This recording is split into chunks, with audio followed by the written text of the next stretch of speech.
Hi Queens, Sam here. I hope that you're doing amazing. I was watching Reese video. Actually, he's a financial planner here in Canada. His YouTube channel is called Well Built Wealth.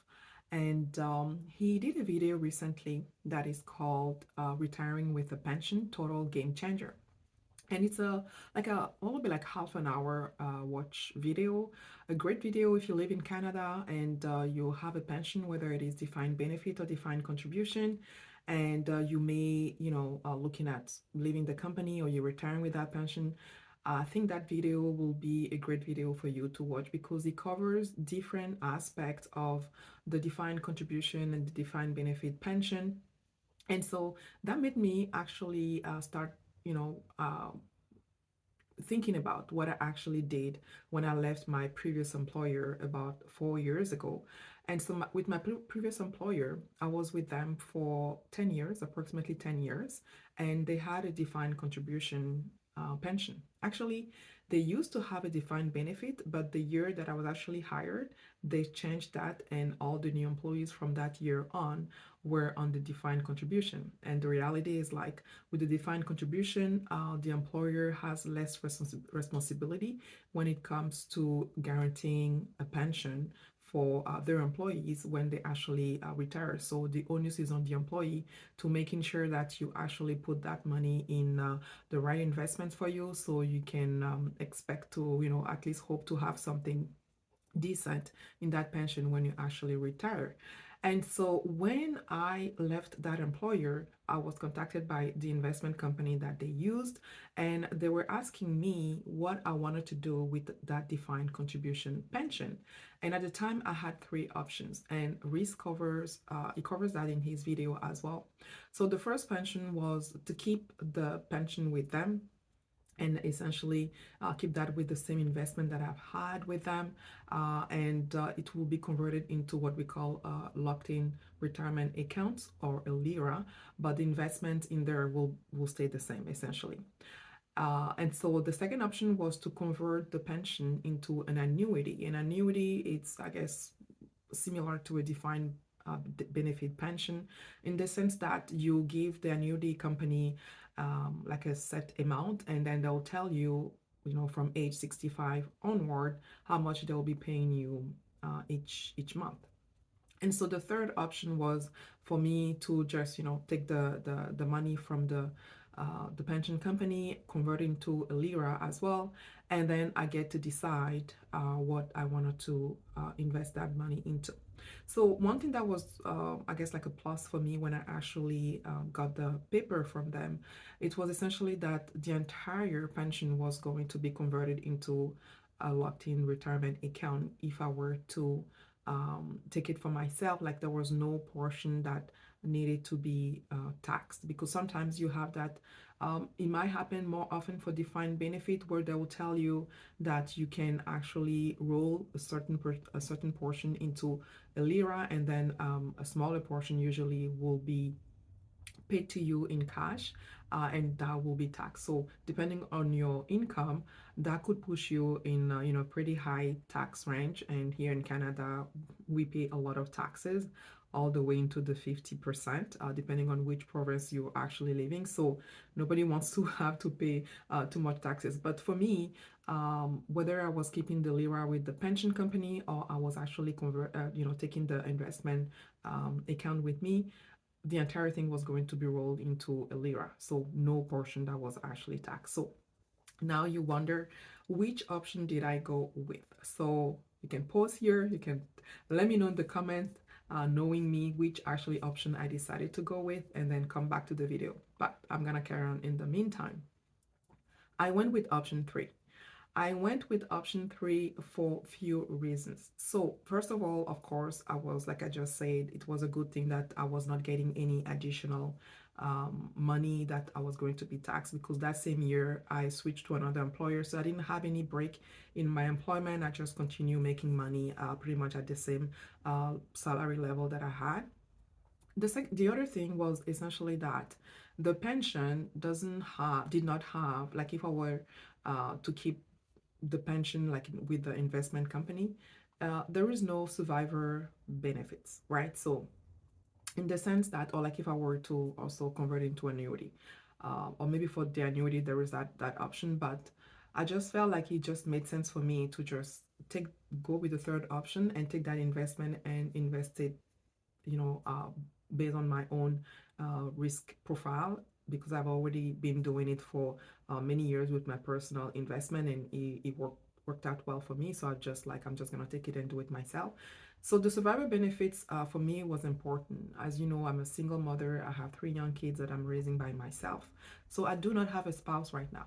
Though I hope to find the right person for me eventually, hopefully by the time I retire, or like I hit the age that I start withdrawing money from my retirement account. Well, I can only plan with what I know today, and so what I know today is that I'm single. So if I were to just keep the pension as is with no survivor benefit, that means that essentially when I actually pass, nothing will be passed on to my estate, to my kids, versus by me taking that money with me and investing that money by myself, it becomes part of my whole personal assets. And then I can actually essentially, pass that money if there's anything left at the time I pass to my estate, to my kids, most primarily. And so the other thing was also, I did not like the investments that were part of the portfolio already when that was with the company. But at that time, we did not have a choice, in the sense that it was just a preset mix of investment based on your risk profile, whether you were ultra conservative, moderate, or growth, a little bit risky or like very risky. And in looking at the mix of investment that they had, I wasn't really thrilled about it, but we didn't have a choice. You just had to go with what they had. So now, when they came to me when I left my employer with that option that I could take my investment and invest it as I wanted, I was just like, this is an opportunity for me to actually go right ahead and invest that money the way I actually wanted. And so that's what I did. I took that money, I rolled it into my own brokerage account. It's a locked in retirement account, so that means that I cannot access it until a certain age. And there will be also some restriction that will apply to that locked in retirement account when I start withdrawing money from it. But I just feel more in control by actually having that account with me versus sitting with a company, whether it is the investment company or the annuity company. So that's what I chose for myself based on my own profile. And so don't take that as a blanket solution to your own question. Maybe right now you're looking at making that decision and you're not sure exactly what to do. You really need to sit and think about your retirement, how much you already have invested by yourself.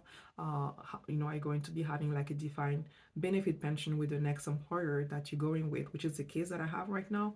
My current employer has a defined benefit pension, which is different from the defined contribution pension that I had before. So the rules are a bit different. However, it's really for you to do that homework and not rush the decision, because most of the time, once you make that decision, you cannot go back, except maybe for the annuity part, where I guess even now, if I wanted to get an annuity, I could do that. But most usually, you don't see people buying annuities so young. I'm in my 40s. So maybe probably in the late 50s, 60s, that's where you'll see most people going ahead and buying annuity. But usually, like in your 30s and 40s, annuities purchase is not really something that is common. Again, I say usually because that's not usually common, but that could be something that you want to consider currently. So there you have it. And so you may be wondering, so Sam, what did you do with that investment? What did you invested that money into? I only purchased one thing with that entire money that I got for my pension. I purchased an all-in-one ETF. And so for me, my approach with my investing is very, very simple. I I used to be like, looking at purchasing single stocks for years and years. And I'll say probably my portfolio today is half single stocks and half ETFs. But the companies that I still have in my portfolio today are companies that I'm very bullish on, and that I follow, that I know quite a bit, their operating model, their mode, the business mode, things like that. But like, the other half is actually ETF, and I'm focusing more on growing the ETF portion of my investment when I get money to put in my investment versus the single stocks at this point. So eventually, I think the ETF portions of my portfolio will be higher than the single stock portion of my portfolio, just by the way of the way I'm investing right now. And so the reason why I switch to that approach for investing, and again, this is my own approach to investing, is because I feel like, as I'm actually aging, I just don't want to spend that much time reading financial statements, or like, being on earning calls and trying to, understand what the company is going to do next and all that, just for one company. I used to have that energy before. I used to be in a professional environment where even for my work, I was reading a lot of financial statements. So to me, it was just normal. But and then I didn't have kids back then. Today, things have changed. My time is very limited, and for the little time that I have, I want to spend it with my kids. I will also want to spend it coaching my clients, also learning myself to be for myself and also for my clients. I want to spend it with my loved ones. I want to spend it, doing my hobbies. So that's why essentially that's what I did. I did not put it in a single stocks for one company at all. I just bought an all-in-one ETFs. And all-in-one, that means essentially, so it's 100% equity. I don't have any fixed income in my portfolio. My entire portfolio is 100% equity. And so that all-in-one ETF is equities from international companies who have been, essentially it's the market, it's the international market that I have. Of course, there's a higher percentage of American companies because of the way the market is, but I that's what it is. So I'm trusting that the market will continue delivering the return that it's been delivering, and I may be able to actually beat the market by putting it to work and buying single stock, but I actually don't want to put that time into it, and I'm fine with getting the market return at this point. And this is a conversation that I have a lot with my clients, by the way. If you guys don't know, I do coach Black women on actually getting started with investing and building wealth. And most of the time, my clients, they're so excited to get into investing, and they're thinking about those companies that they love because they love their purse, they love their food, they love their drinks.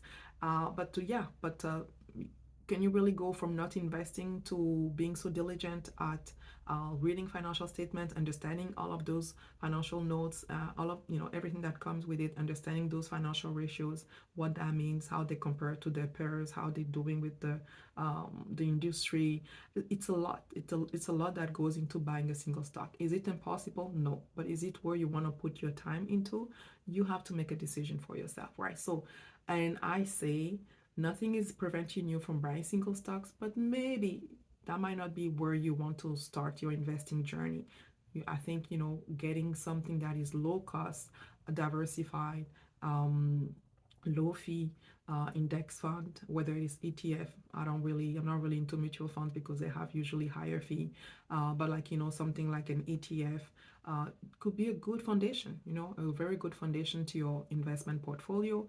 And then after that, when you have that time to wrap your head around investing by owning ETFs and seeing how the market is behaving, and just getting used to the whole emotional aspect of ups and downs that the market usually takes us through, then you may want to add some single stocks. But I will not probably recommend that you start with single stocks if you are at the beginning of your journey when it comes to investing. And to me, that will be anything than less than $100,000 in your portfolio, to be quite honest. So there you have it. So honestly, those three reasons were why I actually decided to commute my pension and also take that money with me and make the investment myself. So again, go watch that video by Reese on his YouTube channel called Well Built Wealth. He's a financial planner in Canada, and so the title of the video again is Retiring with a Pension, Total Game Changer. I really enjoyed it, and I believe that if you somehow you had any question in regard to what to do with your, or like understanding better defined benefits and defined contribution pensions, you will also enjoy it. So thank you again for watching. Make sure to like the video here.